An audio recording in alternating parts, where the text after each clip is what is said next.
después de Franco. Estamos en el búnker Bar. Llevamos 50 años hablando del general Franco y los últimos 7 años con Pedro Sánchez ha sido una auténtica distopía. Está prohibido decir la verdad. En este país está prohibido, incluso multado y penado, decir la verdad. Pues nos van a tener enfrente. Bueno, acaban de cumplirse el 50 aniversario de la muerte de Franco y la pregunta que nos hacemos aquí en el búnker Bar, ¿y ahora qué? Año 1 después de Franco. Fernando, ¿hay vida después de Franco? Bueno, llevamos 50 años viviendo después de Franco, pero parece que para el PSOE se les acaba algo, ¿no? Lo que no sé si hay vida después, o sea, el año 1 después de los 50 años sin Franco. Y es donde no tengo tan claro que haya vida, porque todo está tan enfocado para eso en la vida nacional que es como un vacío ahora, ¿no? O sea, el 21 de noviembre, que ya lo hemos dejado atrás también, pero bueno, ya a partir de ahí, ¿qué hacemos, no? Bueno, van a seguir con Franco, es decir, esto no les va a detener, evidentemente, ahí está lo del asunto del Valle de los Caídos, las sanciones, las leyes aún más restrictivas que van a imponer y bueno, ellos van a muerte con esto. Fíjate, Fernando, yo llevo un tiempo hablando de esto y yo sé que tú lo compartes. Esto ya no es una batalla cultural, eso que decíamos, hay que dar la batalla cultural, eso de hace 20 años. Creo que a día de hoy estamos en una guerra civilizatoria. Me he empeñado en cambiarle los conceptos. Eso de la batalla cultural, hay que ganarles, tal. No, eso ya ha pasado. Ahora estamos simplemente defendiendo la verdad. El otro día Pablo Iglesias diciendo en televisión española o televisión espantosa que Franco no había construido viviendas baratas, que no había construido viviendas simplemente. Es decir, ya es legal. Oiga, es que soy blanco. No, no es blanco. Es que es blanco. No, no, que no es blanco. Es decir, no, no es blanco. No, es que si usted dice que es blanco, le podemos encarcelar, le podemos multar y podemos acabar con usted porque es usted un fascista. Está prohibido decir la verdad. Por eso digo que esto es una batalla que por muchas leyes restrictivas que haya, hay que dar la batalla. Es una guerra, no es una batalla, es una guerra directamente por la civilización, pues en defensa de la verdad. De las cosas más elementales de la civilización, sí, los mimbres de la civilización. Es una guerra, estamos en una guerra civil, valga la redundancia cacofónica, pero estamos en una guerra civil civilizatoria, estamos en una guerra civil en Occidente, absolutamente por la mera supervivencia de Occidente. Esto es así, y otra cosa es que haya gente que no quiere verla o que, en fin, lo plantea en unos términos mucho más moderados por las razones que fuere, ¿no? Pero la realidad es esa, estamos en una guerra civil por el alma de Occidente. En la campaña electoral del año 20, la que le robaron a Donald Trump, sí, se la robaron. En esa campaña, Kamala Harris dijo aquello de que esto es una guerra, esto es una batalla, creo que dijo concretamente, por el alma de Estados Unidos. Bueno, pues, en fin, en el caso de Kamala Harris y Donald Trump efectivamente era así, y en nuestro caso es algo que se puede hacer extensivo al conjunto de Occidente. Es una guerra por la civilización. Yo lo digo muchas veces y suelo decir eso de estamos aquí para que 2 y 2 sigan sumando 4. Lo que tú has dicho, que ante una cosa que es una evidencia y que te niegan de una manera absolutamente increíble desde los parámetros más elementales de la razón, pues tener ya el derecho, ya ni siquiera la discusión, no, el derecho a decir, oiga, mire usted, eso es mentira, eso no es así. El 2 es un número par. O sea, este tipo de cosas realmente, ¿no? Y efectivamente estamos en lo que tú dices, ya, bueno, pues te niegan las cosas más elementales de la verdad, ¿no? No, es que antes, ¿te acuerdas? Bueno, primero pedir disculpas porque el pasado lunes el Búnker Bar lo hicimos en el Toro TV. Dentro de poco colgaremos, no hemos hecho ya el debate que hubo posterior a ese reportaje, a ese documental, que era lo que nos ocultaron, ya saben, y estuvimos luego, perdóname, en un debate, en una tertulia muy interesante, tú, yo y Girauta, ¿no? Así fue. Y Javier Esparza. Y José Javier Esparza de Modelo. Que de ahí arrastras el constipado. Salimos tarde, estuvimos dando una vuelta, si encontramos algún sitio abierto para celebrarlo, a tomar algo y cogiste frío. Pues, sí, he cogido todavía frío lo arrastras. en el pechito. Pero bueno, la verdad es que ese documental también ha sido muy importante, ha sido muy interesante. Son muchas las felicitaciones y ahora hay que ver la manera de que eso está colgado en Vimeo y yo creo que en poco tiempo estará también en el documental es espectacular, de verdad lo digo, por el fondo, evidentemente, que era algo esperable por quienes estabais ahí.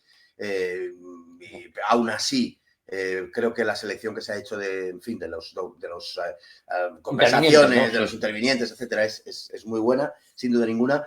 Y por la forma, porque además está muy bien producido técnicamente, tiene el ritmo adecuado, ni lento ni rápido, pausado, pero con esa intensidad suficiente. Y bueno, luego las imágenes son también son también muy buenas. Hay que decirlo, no me canso de decirlo porque de verdad se hacen cosas mejores y peores, como es natural. Todas ellas loables por la buena intención que las preside, pero las cosas luego en la ejecución técnica salen mejor o peor. Y en este caso, de verdad que el documental ha salido muy, muy bien y merece verse sin duda ninguna. Ha sido censurado en alguna plataforma, no lo han subido, en fin, han dado las razones o ninguna o las razones de siempre, o sea, puras excusas sin más. Y sobre todo yo creo que el colofón del documental y de lo que hablamos allí, en definitiva, de verdad es que el Partido Socialista, dicho sea con toda la calma del mundo y precisamente con calma y desde la razón, creo que el Partido Socialista es la entidad que más daño ha hecho a España en su historia, sin duda, y en fin, no quisiera centrar la cuestión en esto, pero creo que cuando se dieran las circunstancias se debía instar a una ilegalización, a una prohibición absoluta del Partido Socialista, previo paso de sus componentes más destacados y responsables por los tribunales, por todo lo que le están haciendo a España y a los españoles. No solo del Partido Socialista Obrero Español, pero ya que estamos hablando del PSOE, pues digámoslo con toda claridad. Yo creo que es sin ningún tipo de exaltación ni que esto se pueda atribuir a un momento de particular calentamiento personal ni nada parecido. Yo creo que el Partido Socialista se debe dar la circunstancia en un horizonte para nuestro país no demasiado lejano, lo antes posible, de verdad, que permita ilegalizar una auténtica asociación de malhechores, como está acreditado, y además una auténtica fábrica de bulos, el Partido Socialista y sus terminales mediáticas que están intoxicando y engañando a toda la población española. Lo digo con toda claridad, o sea, yo entiendo que en el marco de una sociedad pluralista, de partidos y tal, tenga que haber un posicionamiento ideológico de ese tipo, bueno, vamos a darlo por bueno y tal, pero como asociación yo creo que el PSOE debería ser urgentemente ilegalizado. Fíjate, yo llevo instando a eso desde que escribí el libro Historia criminal del Partido Socialista, pero en esta segunda parte es que, lejos de haber aprendido de los errores del pasado, el Partido Socialista persiste en los mismos. Bueno, tanto persiste que es su modelo a seguir. El dirigente de los años 30 es el modelo en el que se fijen. Todos queremos ser, llegó a decir algo caballero. Es decir, es una salvajada. Pero yo te quería preguntar, en este año 1 post-Franco, en este primer año, parece, en este nuevo año, después de este 50 aniversario, que es como hemos llamado este programa, el año 1, sin Franco, ¿no? Aunque Franco va a seguir muy presente. Eso, se despertó el Partido Socialista con una mala noticia. El fiscal general del Estado fue condenado, una condena bastante timorata y bastante cobarde por parte de un Tribunal Supremo que piensa, que sabe el Tribunal Supremo que es culpable el fiscal general del Estado, pero le han condenado una pena muy leve como para hacerse perdonar la vida. Están muy equivocados. Están muy equivocados, pues no se la van a perdonar como estamos viendo. Es decir, el año 1 sin Franco ha comenzado con la culpabilidad del que aquí llamábamos un futuro delincuente. Ya es un delincuente Álvaro García Ortiz. La izquierda no lo aguanta. Es un delincuente y no en vano ha salido el señor Garzón, otro delincuente, porque el señor Garzón es un delincuente, me encanta decirlo. A mí también. Garzón, usted es un delincuente. Es un delincuente prevaricador. Un prevaricador, es decir, que ha cometido el peor delito que se puede cometer en la condición de juez. Vulnerando y arrastrando la toga por el fango, bueno, como decía el presidente del Tribunal Supremo, por otra parte, Conde Pumpido. Pues exactamente eso es lo que ha hecho. Debe ser que el modelo de Conde Pumpido es Garzón, lo cual tampoco nos extraña demasiado. Mira, yo creo de verdad que más allá del hecho en sí, que es gravísimo, porque es el hecho de que un fiscal general del Estado haya sido condenado a la pena que sea, pero en cualquier caso a inhabilitación para ese cargo, eso ya es de una gravedad extrema en un país civilizado. De hecho, no hay precedentes de condenas en países de la Europa occidental a un fiscal general. Bueno, eso por supuesto debería arrastrar a un gobierno que supiera siquiera o tuviera noción siquiera de lo que es una sombra, un eco, una reverberación de la vergüenza política y personal, cosa que obviamente no va a suceder, pero la circunstancia es, a mí, lo que de verdad más me preocupa, y lo digo en serio con todas las letras, es que lo que nos está revelando es que la izquierda está en pie de guerra, de guerra civil. Eso es. El discurso hasta ahora era que cuando un tribunal, sea el que fuese, emitía una sentencia, y más todavía si era el Tribunal Supremo, bueno, pues ya la liturgia, digamos, era responder diciendo que por supuesto, se acataba y ni siquiera se comentaba, porque había un respeto, o se suponía, o se sobreentendía un respeto en el marco de un Estado de Derecho a uno de los poderes esenciales que constituyen el pilar básico del Estado de Derecho. Porque la justicia no es que sea un pilar del Estado de Derecho, que por supuesto, la justicia es un pilar de cualquier sociedad que quiera convivir mínimamente, de cualquier sociedad que exista. Es que sin justicia no hay absolutamente nada. ¿Puede existir una sociedad libre?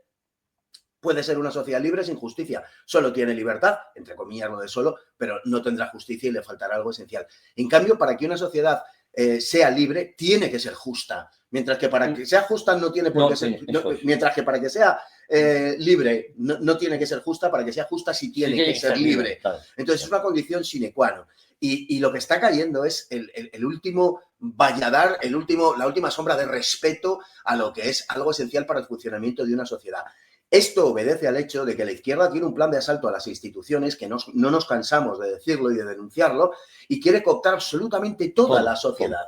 Y le quedan tres instancias, o le quedaban tres instancias, que son las que ha venido asaltando en los últimos años. La monarquía, los medios de comunicación y la justicia. Sí. Eso es lo que le quedaba. De la monarquía poco hay que decir, porque efectivamente parece que la identificación es absoluta, con lo cual que cada palo sostenga su vela.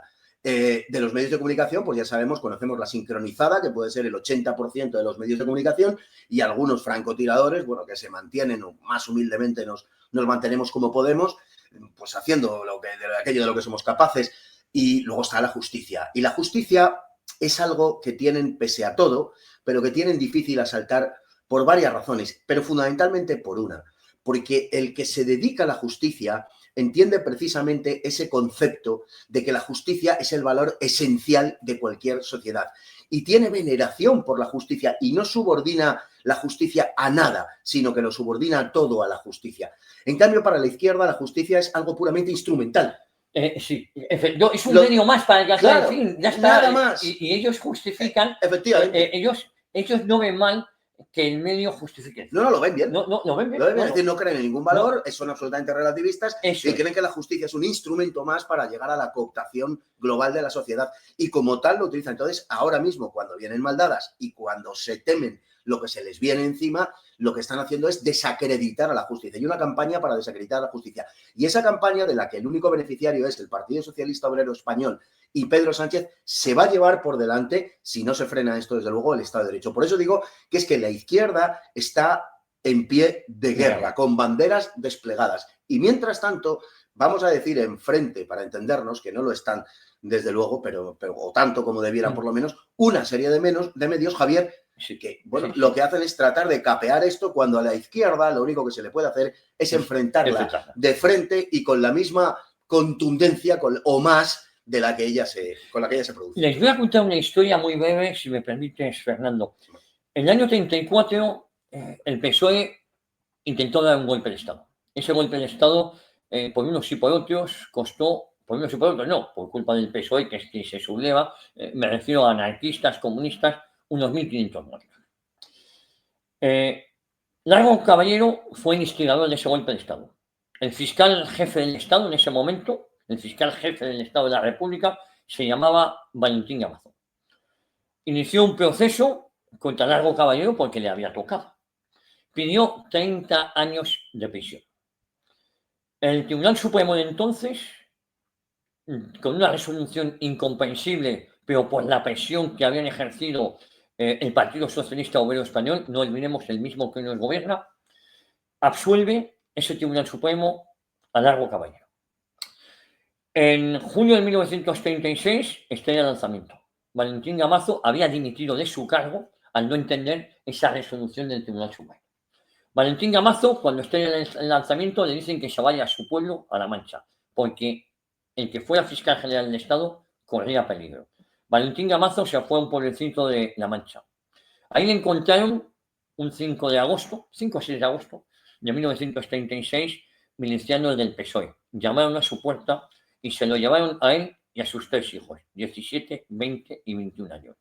Le atan, le torturan y delante de él asesinan primero al niño de 17 años, al joven, luego al de 20 y luego al de 21. Le torturan y luego matan al que fuera fiscal general del Estado. El delito es haberse atrevido a encausar a Largo Caballero. Con posterioridad, los 4 cuerpos llaman a la puerta y se los devuelven a la viuda. ¿Les suena esto? Pues les voy a decir una cosa.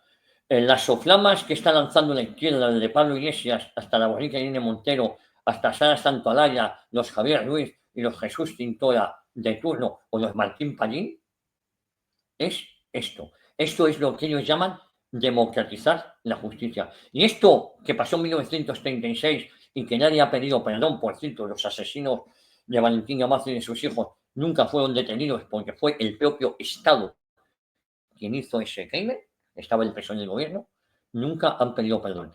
Pues esto que puede parecer una exageración, ojo, que es un aviso a navegantes. Es lo que están pidiendo estos milicianos. Sí, sí, Yo me parece gravísimo. Es que ha venido es a el cuento, mismo espíritu, es el Javier. espíritu ese. Asesinar, Sí, es el mismo en este espíritu. caso el fiscal dio la cara y fue asesinado por atreverse a encauzar al que todos sabemos que era el culpable y el alma espiritual de ese golpe de Estado.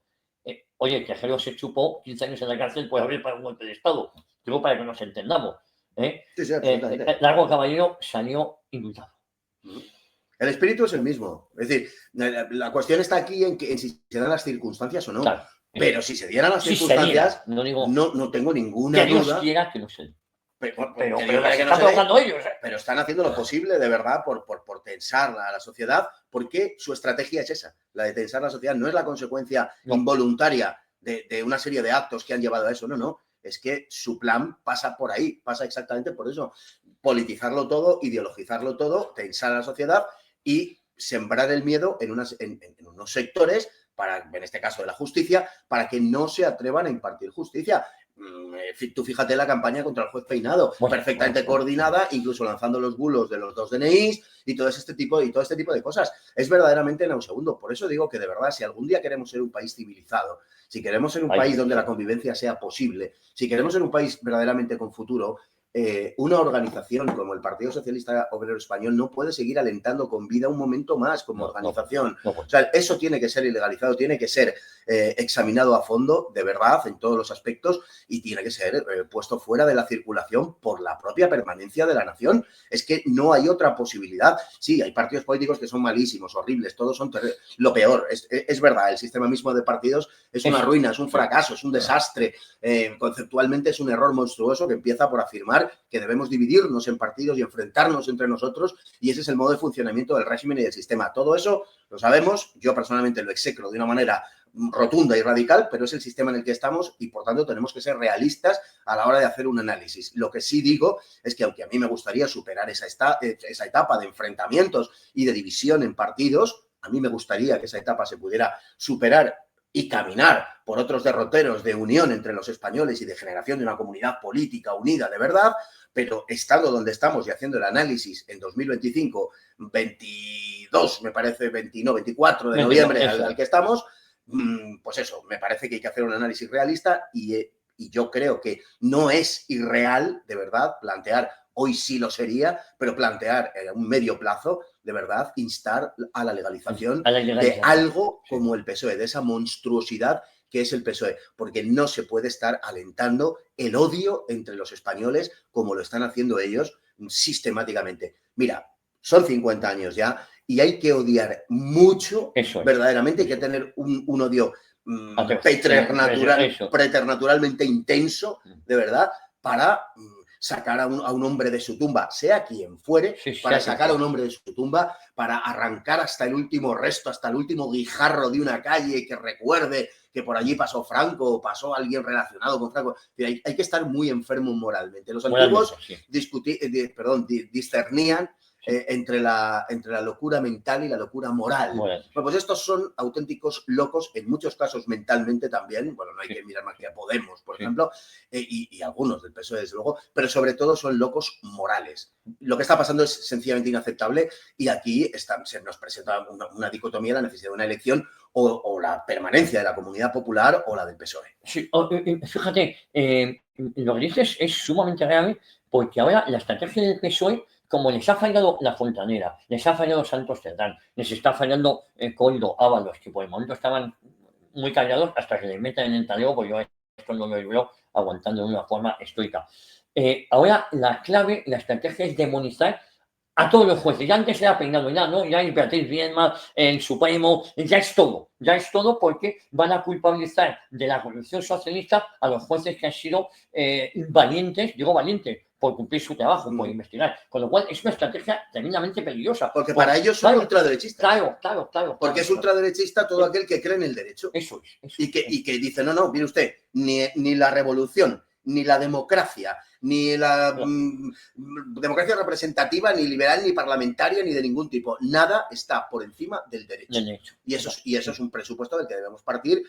Pues yo creo que todos los que estemos a favor de la existencia de una comunidad política, primero viene el derecho y luego viene el desarrollo de ese derecho. Entonces, ellos, naturalmente, que están contra esos jueces que quieren hacer prevalecer el derecho y que no someten y retuercen el derecho a una interpretación ideológica. Bueno, el 20 de noviembre estallaba la bomba, se les amargó el 20 de noviembre las conmemoraciones. Luego, quiero recordar dos cosas muy rápidamente. El presidente Sánchez fue al Parlamento, estaba muy compungido, y fue al Parlamento a seguir ahondando en la mentira.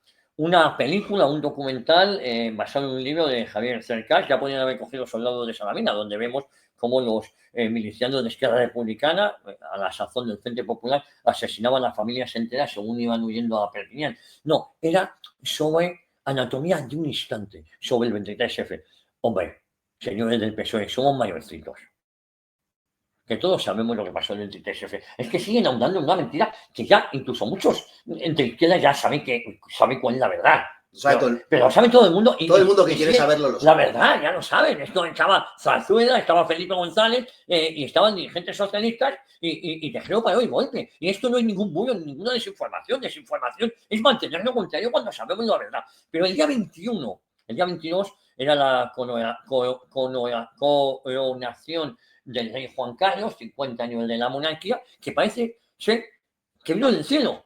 De repente muy enfermo, hemos encontrado aquí un monarca, que pase, que vamos a hacer ahí. Eso es lo que la sensación que ha dado. Sí. No, que pase por aquí. Por cierto, no estuvo presente en ninguno, no lo lamento porque es un juguete roto. Era su juguete roto, el rey Juan Carlos, claro. Y ahora su comportamiento golfo le ha llevado a vivir en un país del Golfo repudiado por la familia. Pero tenemos a su hijo, Felipe VI, que es lo que yo te quería preguntar, Fernando, ha concedido el Toisón de Oro a tres personajes que quiero analizar muy rápidamente. Uno es Felipe González. Toda la transición se hizo en torno a Felipe González. Felipe González, el X o Mr. X del GAL, se supone, o por lo menos el Partido Socialista estuvo involucrado en una organización terrorista para combatir el terrorismo. Felipe González, lo que no hay duda es que es el inventor de la corrupción moderna, institucionalizada. Luego tenemos a el Reino de Miñón, el que iba a ser del fin de Fraga, pero como no le salió en la jugada, se nos volvió separatista. Y luego tenemos a Miguel Roca, el testaferro, el tesorero de Jordi Pujol. Y lo peor de todo, siendo separatista Miguel Roca, es el despacho de abogados elegido por la infanta Cristina cuando está involucrada en los negociados de su marido, el caso Nos, Iñaki Urdangarín, para que le defienda. ¡Qué elección, señores! La Casa Real cogiendo un despacho dirigido por un conocido separatista para que la defienda. Y a estos tres personajes se les concede el Toisón de Oro. Hombre, luego la reina Sofía, pues me parece muy bien, la pobre ha quedado para eso. Y además lo digo con cariño porque es la única que se salva de toda esta medre, se salva entre comillas. ¿Qué te parece que le hayan concedido el Toisón de Oro a estos tres personajes? Bueno, es que son muchas cosas que han pasado. Llamamos 4 días sin Franco, digo, después del 50 aniversario. Y son llevamos 4 días sin Franco. 4 días sin Franco. Y ya estamos huérfanos. Sí. Bueno, pues un reflejo de todo lo que ha sido. Vamos a ver, tú decías antes, y comentabas al respecto de uno de estos personajes, de Miguel Roca, precisamente, la relación con la familia real. Pero es que, vamos a ver, tenemos 3 miembros de la familia real, hijos del rey, de Emérito y de la reina Sofía. Y bueno, dejando al margen Elena, que tampoco ha sido, digamos, muy feliz en sus peripecias personales, pero que eso es una cuestión que no es censurable por obvias razones, porque tenía mala suerte y nada más. Pero bueno, por lo menos, digamos que el enfoque era mucho más aceptable a priori que otros. Es que resulta que la infanta Elena, por ejemplo, la infanta Cristina, se casa con un chaval, con un joven en aquel momento, por cierto, jugador del Barça de balonmano, ya lo siento, que perteneció a una familia que es significadamente nacionalista vasca, separatista, además, porque que además hay que matizarlo en el caso del PNV, como están a todos, pues, en fin, pero bueno, y la enlazan con el señor Urdangarín, que luego pues salió como salió, a nadie le puede extrañar, ¿no? Y resulta que el heredero al trono, actualmente rey, se casa con una señora también significadamente republicana, atea, y en fin, y otras peripecias personales que podríamos recordar, pero que no hacen al caso. Que ustedes ya saben, ¿eh? El aborto, tal, otras cosas. Y que en cualquier caso pues la significan de una manera muy evidente, ¿no?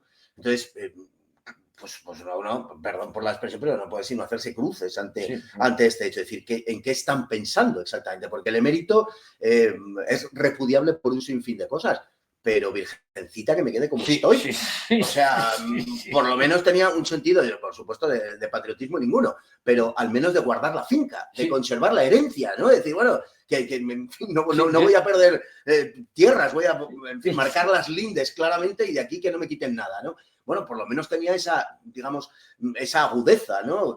Ese instinto, si quieres, porque tampoco, en fin, era para premio Nobel de nada, pero, joder, por lo menos tenía, como digo, el instinto de preservación del patrimonio que le había tocado, que había heredado, en fin, como queramos interpretarlo. Pero es que ante lo que nos encontramos ahora es ante una versión, en cuanto a la capacidad intelectual, parece que corregida y aumentada o disminuida. En este caso, casi mejor, de lo que nos ha dejado en herencia el emérito. No sé si, supongo que a su pesar, y en algunos casos me consta además que a su pesar, como es el caso de la boda del actual monarca con Leticia, bueno, pues que yo creo que se nos alcanza a todos, por un lado. Entonces, bueno, lo de Miquel Roca, pues ya es un poco el remate, ¿no? Que fue el que se metió en toda esta cuestión precisamente junto a la Casa Real. Me resulta sorprendente, cuando menos. Yo no lo menearé demasiado, pero claro, si te fijas, es el toisón de oro para el PSOE, el toisón de oro para Miquel Roca, o sea, para el nacionalismo catalán, colaboracionista y pactista y todas estas cosas, y el toisón de oro para el PP más... Bueno, si cabe, perdón por el pleonasmo, pero para el PP más domesticado de todos. Herrero de Miñón, que acabó blanqueando el terrorismo, literalmente. Acabó blanqueando a ETA. Esa es la verdad. Participaba, me parece que era en el programa de Julia en la Onda y estas cosas, y colaboraba y diciendo unas auténticas salvajadas, todo ello porque estaba encabronado porque no lo habían nombrado del fin de Manuel Fraga. Y luego tenemos al inventor de la corrupción moderna, que es Felipe González.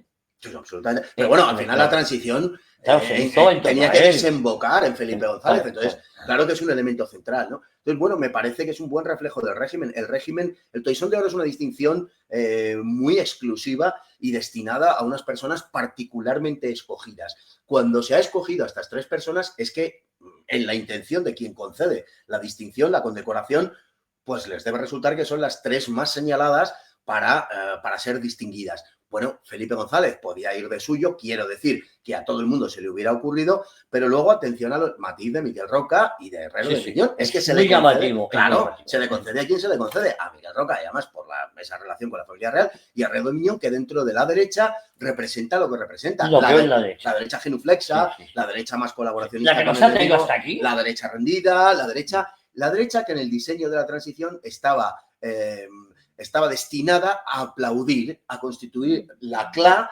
para aplaudir el carnaval de los truanes en que consistió la transición. Y efectivamente, en ese sentido lo hizo muy bien, claro.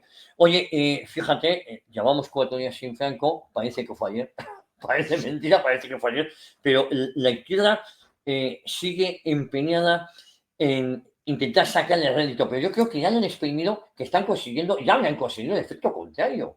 Se han gastado millones, millones y millones. Lo de Televisión Española, los feladores mediáticos, es simplemente, uno piensa, no puede ser verdad lo que estoy escuchando. ¿A qué público va dirigido? A un público fanatizado.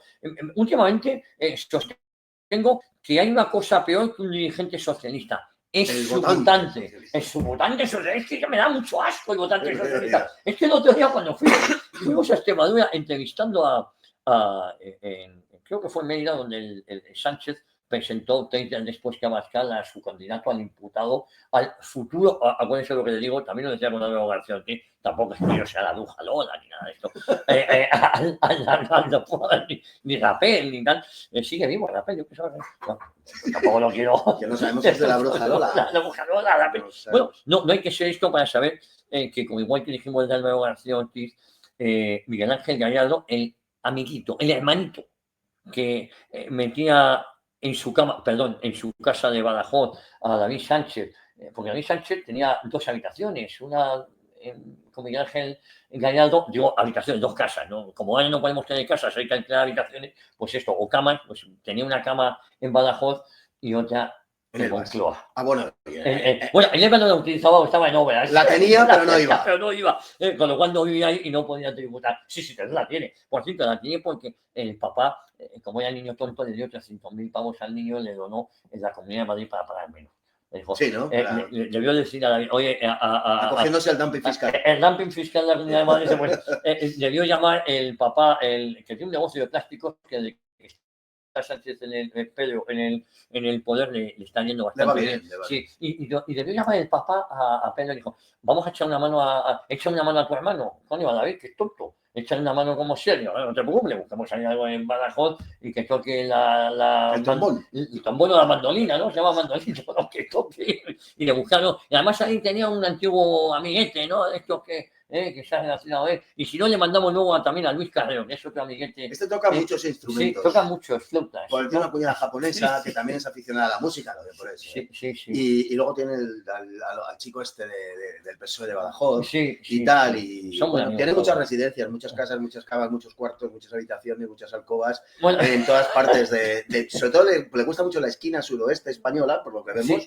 Badajoz, al otro lado de la frontera, Elvas. Luego también San Petersburgo, es mucho de eso. Estaba muy bien San Petersburgo. Se va al otro lado, justo. Donde iba su cuñada Begoña Verne también, con Aldama y con Javier Hidalgo.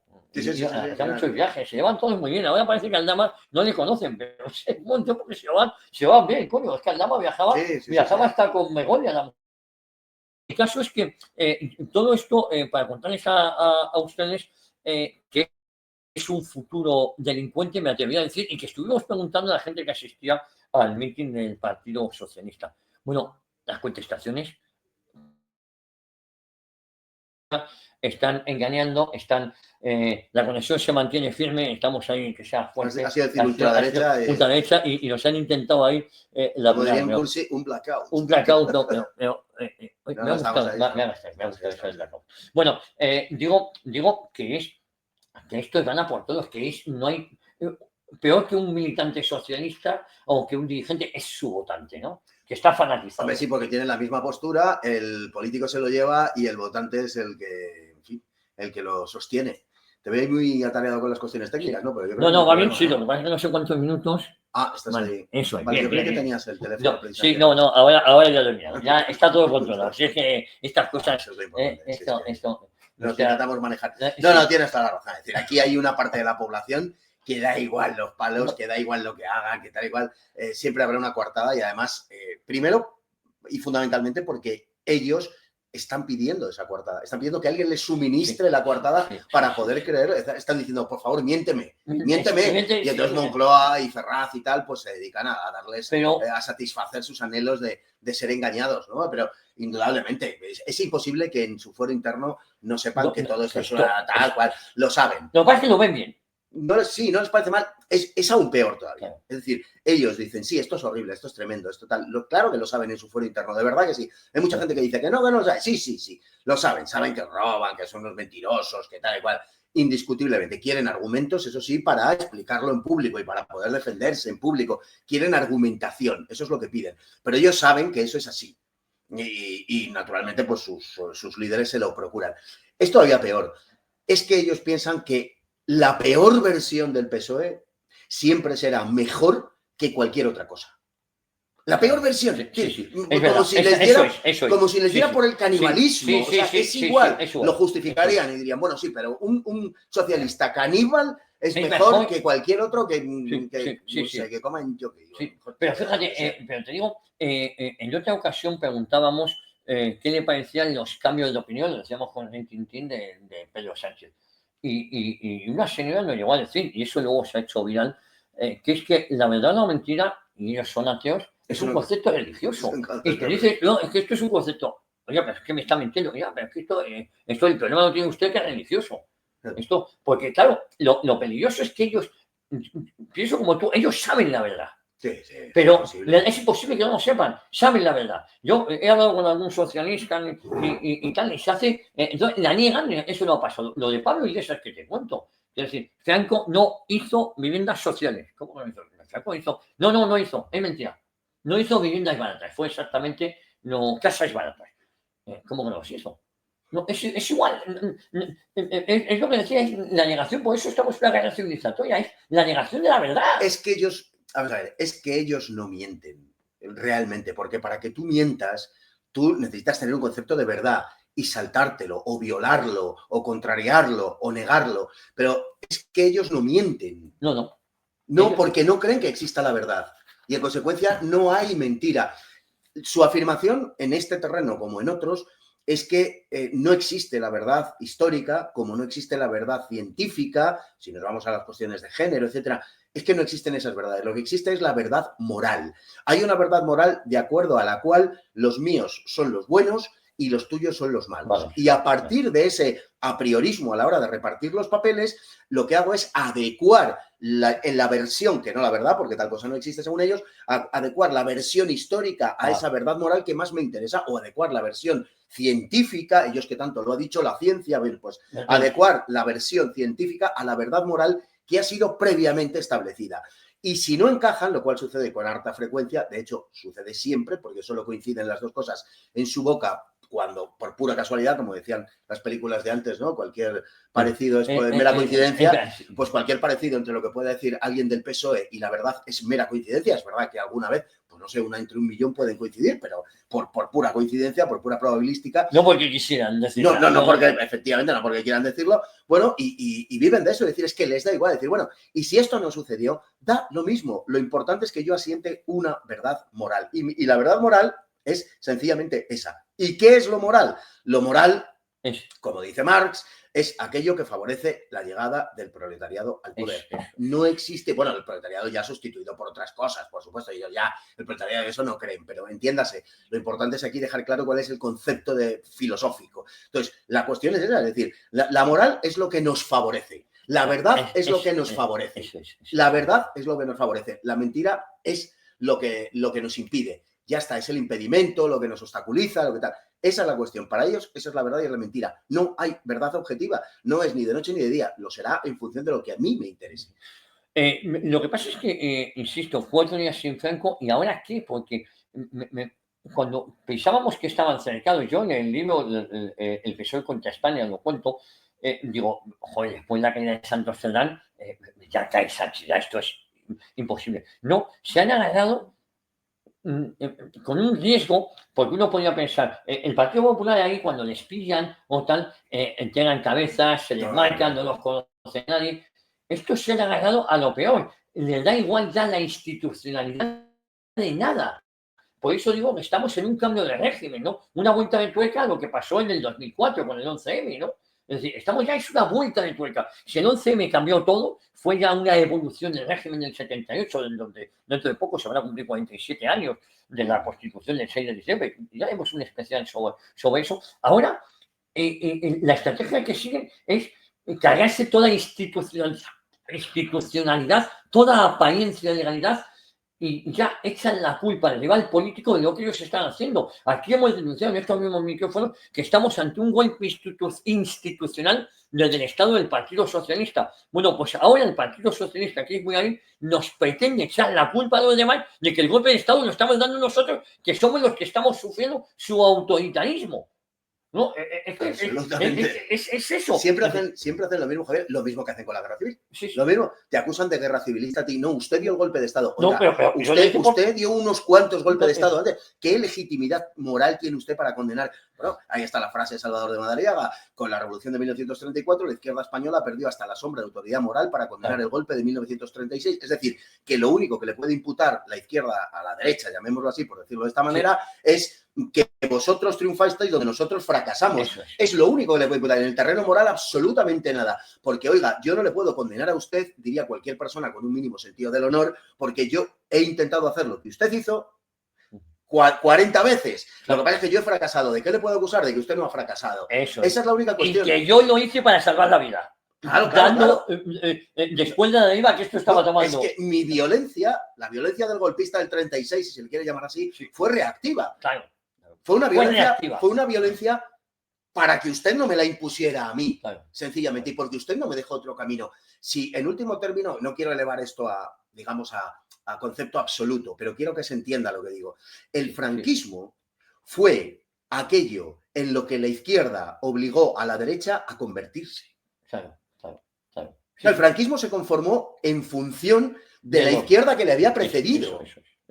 Sí, si se ve la cuestión de la represión, por ejemplo, la represión se ejerce contra aquellos que habían asesinado previamente y que habían dispuesto durante décadas, y desde luego en los 5 años de República y sobre todo en los últimos, habían dispuesto la situación para asaltar el poder, para tomar el poder y para imponer, desde luego, un régimen que era cualquier cosa menos democrático o simplemente respetuoso de la convivencia entre unos y otros. Es que querían acabar literalmente con media España. Esa es la realidad. Y esa media España, esa media nación que no se resignó a morir, como dijo Gil Robles, se levantó en armas, no solo los militares, ni muchísimo menos, porque si hubieran sido solo los militares no hubiera habido una guerra civil. La guerra civil es precisamente por eso, porque es civil, son civiles, efectivamente. Y se produce la guerra civil por esa razón. Entonces, ¿y qué es lo que hacen? Acusar al que dio el golpe en el 36 porque no tenía más remedio, acusarle de golpista. Bueno, pues con esto hacen exactamente lo mismo. Están agitando a unos contra otros, lo hemos visto además en las últimas fechas de una forma particularmente descarnada. Es que están agitando en favor de la violencia, aplaudiendo la violencia y te acusan a ti de violencia. En su locura han llegado a tal grado que han llamado nazi a Vito Quiles. Sí. O sea, a Vito Quiles nazi. Pero se puede llegar a estar ya más loco absolutamente. O sea, tan desconectado de la realidad. Y recientemente, este viernes pasado, creo que ha sido, me parece que ha sido el viernes pasado, si te acuerdas, en una conferencia de prensa en la Casa Blanca, y esto es muy ilustrativo al hilo, precisamente de lo que acabo de afirmar, ¿no? Le pregunta a una periodista con un evidente ánimo provocador al alcalde de Nueva York, que estaba reunido con Donald Trump, y dice, ¿cree usted que el presidente de los Estados Unidos, Donald Trump, es fascista? Y cuando va a contestar el alcalde de Nueva York, Donald Trump, con toda la cachaza del mundo, diga que sí, nos ahorramos la discusión. Es decir, ya hemos llegado a ese punto. Ya no significa nada. O sea, cuando Vito Quiles es nazi, eso quiere decir que las palabras no significan nada. O sea, Vito Quiles es nazi. O sea, apaga y vámonos. Entonces, cuando hemos llegado a ese punto, solo falta que llamen nazi al Dongo, pero bueno. De verdad, está a punto, o sea, cuando hemos llegado ya a ese punto, es que ya no tienen ninguna credibilidad. Es que viven en una burbuja absolutamente aislada de la realidad, que le puede llegar, yo que sé, a un 5, un 7, un 8% de la población. No llega a más, a 4 chalaos, a 4 matados, a 4 perturbados mentales, porque no puede llegar a otro sitio, a otra gente más que a auténticos perturbados mentales, fanatizados, etcétera, y es vivir absolutamente aislados de la realidad. ¿Qué pasa? Que la burbuja antes era la realidad, que hace no mucho, llamar a alguien fascista hubiera provocado que prorrumpiera en disculpas y decir, no, por Dios, ¿usted qué está diciendo? Le denuncio, no sé qué tal y cual. Y ahora lo que provoca eso en un presidente de los Estados Unidos son mofas y decir que sí, dile que soy fascista y pasemos a otra pregunta. Y tal, y ya está. Es decir, han llegado a ese punto. Entonces, ya no le funcionan. Sus resortes ya no funcionan. Están muy perdidos. Y eso tiene un peligro, que es que se están radicalizando incluso en el sentido de la violencia física. Eso. Bueno, te recuerdo que Juana Velarra llegó a decir en sede parlamentaria hay que ir a destrozar a la derecha. Reventar a la derecha. Destrozar, reventar a la derecha. Días antes, la orden le había dado Pablo Iglesias, que vino a decir que él se ofrecía como chequista para ir a por ellos. Hay que ser valiente y si queréis, nosotros nos ofrecemos como vanguardia para ir a por la derecha. Y luego la Borrica Irene Montero, la pareja, o no sé lo que es en la actualidad el macho alfa de la manada, bueno, se cortó cuando dijeron que había que ir a reventar a la derecha. Es decir, están en este generación.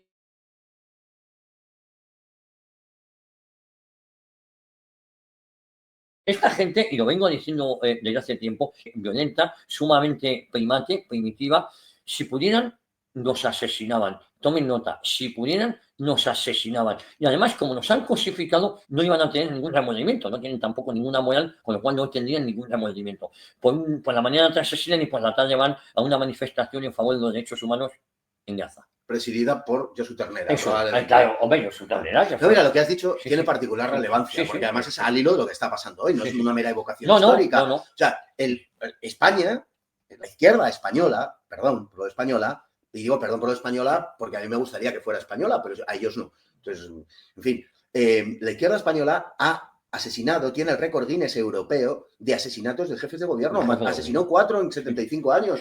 No se da en ningún otro país del mundo. Tiene el récord de golpes de Estado, revoluciones, intentos, etcétera, de toda Europa. No hay nada parecido en ningún país de Europa, ni la izquierda, salvando el bienio bolchevique en Italia después de la Primera Guerra Mundial, y las jornadas de después inmediatamente de la derrota de la Gran Guerra en Alemania, los espartaquistas y la proclamación de algunas repúblicas soviéticas con un carácter muy efímero y que duraron nada y tal, pero sostenido en el tiempo. No hay ninguna izquierda tan violenta, tan radical, tan extremista, tan asesina como la izquierda española. Absolutamente ninguna. Vale, y por ejemplo, esa dicotomía del PSOE y la extrema izquierda, no, es que el PSOE es la extrema izquierda. Es que el PSOE es el todo.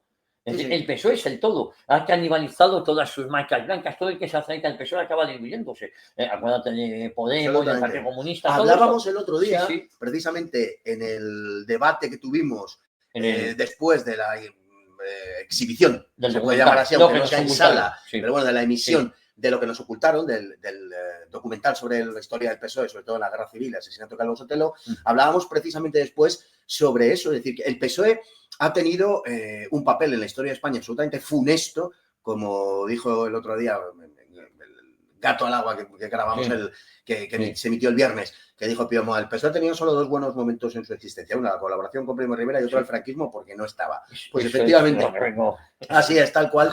Y el PSOE cuando ha tenido, siempre que ha tenido una fuerza importante a su izquierda, ha sido el presagio, el prólogo, el preludio de algo verdaderamente funesto para la historia de España. Haya sido la CNT, haya sido el Partido Comunista o haya sido Podemos. Siempre, porque se ha desplazado, se ha extremizado, alguno puede decir radicalizado, yo prefiero decir extremizado, hacia la izquierda, ocupando su espacio para que ninguna otra fuerza la ocupe, y tomando sus banderas y representando a toda esa izquierda extremista, pues que estaba situada a la siniestra del PSOE.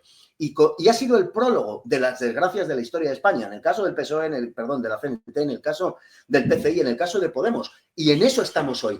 El PSOE ha laminado absolutamente todo lo que tiene a su izquierda. Sumar se ha convertido en una banda, bueno, siempre ha sido una banda, pero ahora ya es una banda mal avenida, además, porque antes estaban ávidos de poder y tal, pero ahora ya saben que no lo van a tener y que no se van a ver como en otra como en esta, desde luego, y va a ser una desbandada, sálvese quien pueda. Podemos, porque es un núcleo duro, absolutamente fanatizado e ideologizado, y le están dando a las encuestas 2 diputados, que es un par más de lo que merecen. Y tal. O sea, pero que están en la absoluta ya minoría radical y están, bueno, completamente enloquecidos y desenchufados de la realidad social española, ¿no? Y todo eso lo ha ocupado el PSOE. Todo eso lo ha ocupado el PSOE. Y el PSOE se ha convertido en el partido de la izquierda, de la extrema izquierda.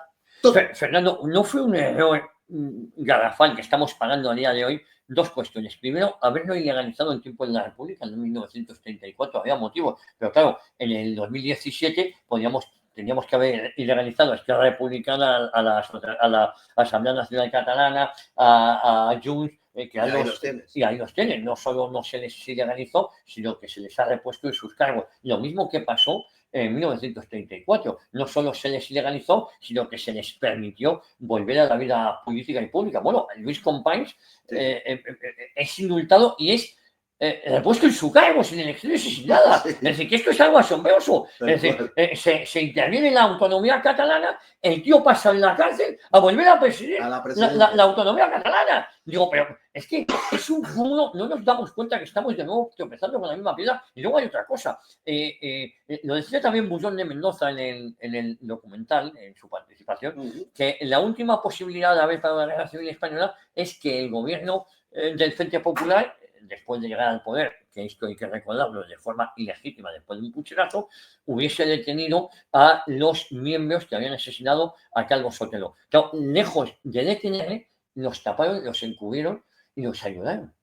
Es decir, claro. Pero por lo mismo, Javier, y por lo mismo que ha pasado en 2017 y por lo mismo que pasa hoy, es que el Estado tiene que creer que cumple una misión. Y la misión del Estado, la primera misión del Estado es la unidad de la comunidad política, la unidad de la nación, la unidad de España en nuestro caso. Si el Estado no cree en esto, el Estado realmente absolutamente sobra. Hoy no solamente no es que no crea, sino que el Estado le hace la guerra a la nación. Sí. Claro. Es que es una tragedia verdaderamente. El Estado le hace la guerra a la nación, pero la primera tarea del Estado es creer. El Estado no puede permanecer impasible, y si se cumple la ley electoral, pues bien está que se despedace España o que una fuerza antinacional llegue al poder. No, señor. El Estado tiene por primera obligación la de trabajar, la de combatir por la permanencia de la comunidad política, por la unidad de la nación. Y estamos ante un Estado que no cree en nada. Como no cree en nada, carece del sentido de la propia legitimidad para poner fuera de la ley a quien se alza contra él. El año 34, me he hartado de decirlo, yo no sé, durante ya la de tiempo, pero bueno, me he hartado de decirlo, es que la culpa es de la derecha en el poder tuvo que haber ilegalizado a los partidos, a las organizaciones, a los sindicatos, a las juventudes que se levantaron contra la legalidad, que se levantaron contra la república, que se levantaron contra la convivencia en España. Es así de claro, no se ilegalizó por puro miedo político, esa es la realidad, y lo que se hizo fue facilitar su regreso a través del fraude de las elecciones de febrero de 1936. El año 17 pasó exactamente lo mismo. Era la ley quien gobernaba, quien tenía la llave para haber parado todo aquello, y lejos de pararlo, colaboró. Y te dicen, es que hubiera sido peor. Mire usted, vamos a ver si hubiera sido peor o no, porque es que ese tipo de soluciones resulta que nunca se ensayan, nunca se prueban, nunca se adoptan. No sabemos si podía haber sido peor o no. Y yo adelanto, profetizo y vaticino que toda esta gente, que todos los enemigos de la nación se envalentonan porque nadie les planta cara. Esa es la razón y el motivo. En el momento en que se les plante cara, estos tíos se echan atrás, porque en la inmensa mayor parte de los casos son una auténtica chusma, porque hay que ser una chusma para ser español y ser antinacional, son una auténtica chusma en la mayor parte de los casos, que lo único que entienden de verdad es que se les haga frente, pero para eso hay que creer. Para eso hay que creer, Javier. Para eso hay que estar cierto en las propias creencias y estar dispuesto a combatir hasta el final. Y es lo que no se hace con esta gente. Entonces, el mensaje, antes ya de la amnistía, con la amnistía ya no te digo, es como darles el premio a la Eurovisión, pero antes de la amnistía incluso, el mensaje es que no tienen castigo, es que esto lo pueden ensayar las veces que quieran, como los enjuiciados por Marchena dijeron ante el tribunal, y lo volveremos a hacer. Claro, y hacen bien. Desde su punto de vista hacen bien, porque el Estado está inerme y el Estado se niega a tomar la resolución que le asiste en función de que es el defensor de la comunidad nacional y de la unidad de la patria. Como no cree en nada, pues señores, inténtenlo ustedes otra vez, que nosotros de nuevo intentaremos evitarlo. No, ese no es el planteamiento. Bueno, y también tengo una cosa a partir de ahora, ¿qué? Porque la sensación que tengo es que de aquí a que haya elecciones va a costar. Va a costar porque al gobierno va a ser muy difícil echarle. Tú y yo creo que pensábamos que esto iba a estallar de aquí al verano y creo que esto tiene que caer. Lo que pasa es que la sensación que me da es que su estrategia ya es otra. Su estrategia es culpabilizar a todo, no ver legítimas unas futuras elecciones porque la derecha ha enrarecido el ambiente, es decir, le están dando la vuelta al asunto y no confiar, bueno, ya lo están diciendo, no creer que solo ese paso en estos 50 últimos años no lo habían dado, no creer en las resoluciones judiciales. Es decir, esto es como si en tiempo de Luis Roldán, en los 80, el PSOE hubiese hecho piña y hubiese dicho que Luis Roldán se ha tenido que ir por la persecución judicial que estaba siguiendo. Por lo menos ahí había un poco de se nos ha escapado, qué vergüenza lo de Luis Roldán, no sé si me entiendes, se les marcaron de él. No, ahora hacen piña. Claro, quizás porque efectivamente el fiscal general del Estado cumplía órdenes. Bueno, incluso en el caso, tú en tu libro lo tratas además, el caso del acompañamiento de Felipe González a la cárcel, de Barrio Nuevo y tal y cual. Bueno, que se puede ver y lo es, una desvergüenza total y absoluta, pero no se cuestionó la resolución judicial, que fue una adhesión de tipo, bueno, moral, personal y tal, vale, pero no se cuestionó. Esa es la cuestión básica. Eso es a lo que voy. Esa es la historia. Ahora sí cuestionan y están diciendo que esto forma parte de un golpe de Estado judicial donde está detrás la derecha y la extrema derecha. Que eso, claro, si tú haces ese planteamiento, todo lo que venga después dices que es consecuencia de aquello y no legitimizar ni siquiera el resultado electoral. No, claro. Claro, es que eso, por eso digo que estamos en una situación muy complicada, porque tenemos la izquierda más terrible, hemos vuelto a la izquierda de los años 30, que son las que ellos en verdad han añorado todo este tiempo, ¿no? Se han echado de nuevo al monte. Y ese es el auténtico peligro. No van a reconocer ni siquiera un resultado electoral. No están reconociendo las resoluciones judiciales. Van a culpar y van a decir que lo que ellos llevan 7 años haciendo, que es un golpe de Estado institucional, bolivarizando la sociedad española, es consecuencia de que hay otros que están intentando acabar con el poder popular. Claro, no quieren la separación de poderes tampoco. Lo que diga la mayoría es lo que vale. No, lo que diga la mayoría no muchas veces es lo que vale. Porque no, la mayoría no puede determinar qué es justo y qué es injusto. Mira, lo peor de lo que ha pasado estos días, por revelador, por significativo, lo peor de lo que ha sucedido es cómo estamos de tiempo. 5 minutos. Vale. Lo peor de lo que ha pasado estos días ha sido que la resolución del Tribunal Supremo respecto de Ortiz se ha discutido públicamente en los platós de televisión acerca de si era justa o injusta, de si el fiscal era inocente o culpable. Es decir, se han hecho juicios paralelos. No. Si aquí lo que ha pasado verdaderamente grave es que desde las instituciones y los partidos políticos que tienen que sostenerlas, se ha cuestionado al Tribunal Supremo. Eso es lo peor. Eso es de lo que hay que debatir realmente. Claro. Oiga, aquí están pasando cosas como que toda la izquierda en bloque está deslegitimando al Tribunal Supremo. Es decir, a la mayor de las magistraturas en España destinadas y dedicadas a impartir justicia, a la última instancia jurídica de España. Puede ser que estén intentando preparar un indulto express.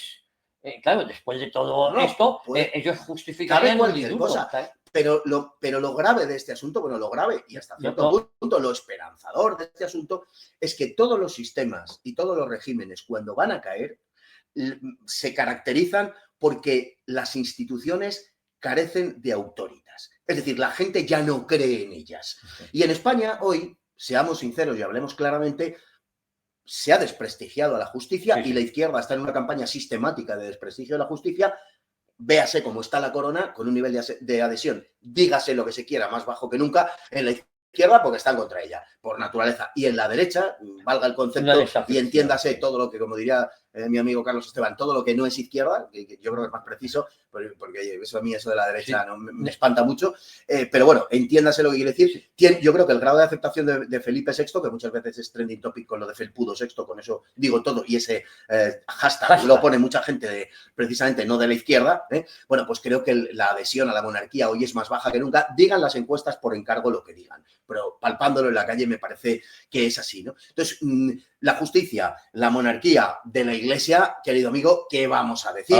De la Iglesia, ¿qué vamos a decir? Hay unos que fingen verla con simpatía, que son los que nunca pisan un templo, y hay otros, los que sí pisan un templo, que están estamos poniendo el grito en el cielo. Y podemos seguir así con un montón de instituciones como el Ejército, que no existe, porque desde hace 40 años, 45 o 50, se han retirado de la vida pública, no vemos un uniforme por las calles, es decir, todas las instituciones en España están absolutamente desacreditadas. Y ese es el prólogo, siempre al fin de régimen. Yo creo que España camina hacia otro régimen, vaya usted a saber cuál es, o hacia una situación marásmica de caos y enfrentamiento pluriforme por razones de grupo social, por razones ideológicas, por razones territoriales, por razones de renta, por lo que tú quieras, de estatus, lo que sea. Pero estoy convencido de que no hay más que dos caminos. O ese marasmo de enfrentamiento entre todos, absolutamente todos, que puede acabar balcanizando España hasta unos límites insospechados, o un cambio de régimen. No hay otra solución posible. Esto no puede seguir porque está absolutamente desacreditado. Está absolutamente, y efectivamente no es bueno que siga. Necesitamos una catarsis y lo importante es saber, después de esa catarsis, qué es lo que vamos a construir. Fernando, no hay tiempo para más. ¿Qué le dijo John Rambo a su coronel a la pregunta de cómo vivía Johnny día a día? Por favor, vivan día a día y no se crea todo lo que escuchen. Es posible que sea mentira. Y ya saben, aquí sigan el Búnker Bar o el Bar en el Búnker. Denle me gusta y háganse suscriptores de este canal. Y si puedes, no pagues. Pero si tienes que pagar, y menos a quien tú sabes. Pero si tienes que pagar y no te queda más remedio, en metálico, por favor, en metálico. Que el cerco se estrecha cada día más. Hasta la próxima semana, pero ya saben, todos los días, bueno, casi todos hacemos algún vídeo aquí. Sí, además esta semana, si es posible, vamos a hacer un vídeo precisamente acerca de estas amenazas de la izquierda y lo que representa la izquierda y su violencia. Vamos, nos vamos ya. Hasta luego, amigos.